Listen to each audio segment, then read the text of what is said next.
نظم عنوان دی سرنامه ده چې موږ به تر څو پورې د یو بل جنازې اخلو موږ به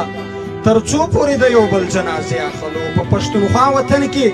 هر ورځ لاشونه وینو کله د پلار کله د ورور ماتندامونه وینو له هرې خوا د یتیمانو فریادونه راځي د اخ پلار جانه های ورور جانه آوازونه راځي له هر یو کلي نه د مړو اعلانونه راځي د لر او بر افغان وطن نه متمونه راځي د لوبو وخت کې وي معذور مو شي بچیان د وطن ورته بمونه شخوي څوکیداران د وطن زمونږ په غوښو یې ماړه کړل سپي لیوان د وطن خو بیا مو هم په یوه خوله نه شول مشران د وطن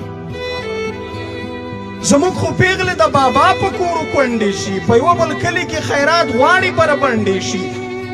زمونږ خو پیغلې د بابا په کورو کونډې شي په یو بل کلي کې خیرات غواړي بربنډې شي له حیا ډکې پښتنې پیغلې سرتورې شي ځکه اکثر خویندې مو ورارې میندې بورې شي په یو بل کلي په خیرات غوښتو مجبورې شي د سر سړی مو شول حلال د جاسوسانو په نوم مشران مو مړه شول د غدارو کافرانو په نوم ځوانان مو ورک شول د غازیانو طالبانو په نوم څوک ترهګر څوک یې کړل مړه د بدماشانو په نوم ځینې ځوانان مو په پنجرو کې په زندان بندي دي د پښتونخوا مې په زرګونو انسانان بندي دي څوک یې ژوندي په امریکا په برطانیا خرڅ کړل تپوس یې وکړئ جنرالانو برملا خرڅ کړل کلی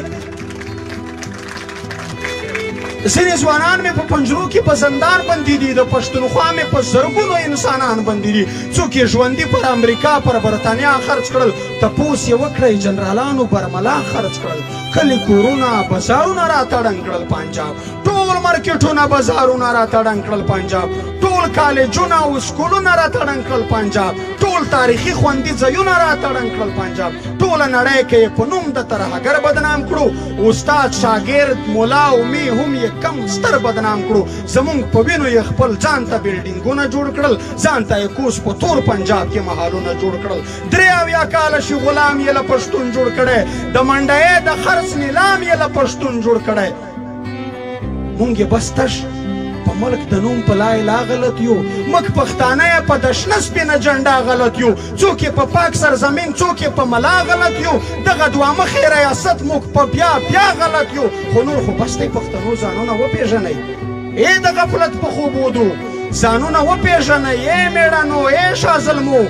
ځانونه وپېژنئ د تور دشمن د دې دوه مخې پالیسۍ په خلاف د دې مزدور د مزدورۍ او غلامۍ په خلاف راځئ چې یو شو د بنده د بندګۍ په خلاف د دې دشمن سټیټ د دشمنې راویې په خلاف په موږ او تاسو باندې کلک سپین بغاوت فرض دی په دې محکوم وطن کې غږ د افغانیت فرض دی په لر او بر وطن کې ټینګ ملي وحدت فرض دی په لر او بر وطن کې ټینګ ملي وحدت فرض دی دا کار په مونږ لکه 5 وخته عبادت فرض دی له دې غلام ابن غلام نه ازادي اخلو راځئ د سر او مل په بیه خپلواکي اخلو د غلامۍ له ژونده سل ځله بهتر دی مرګی د ازادۍ د ننګ په لار کې معتبر دی مرګی راځئ دې کار ته اول خپله ګیله من تیار یم سبا ته هم نه ایسارېږم راشئ نن تیار یم خو تاسو دې کار ته وعدې او ارادې وتړئ خالي په خوله نه ټینګ د ننګ په پړې ملې وتړئ ځئ په لاسو کې د خپلواک وطن جنډې اخلو موږ به تر څو پورې د یو بل جنازې اخلو مینه او مننه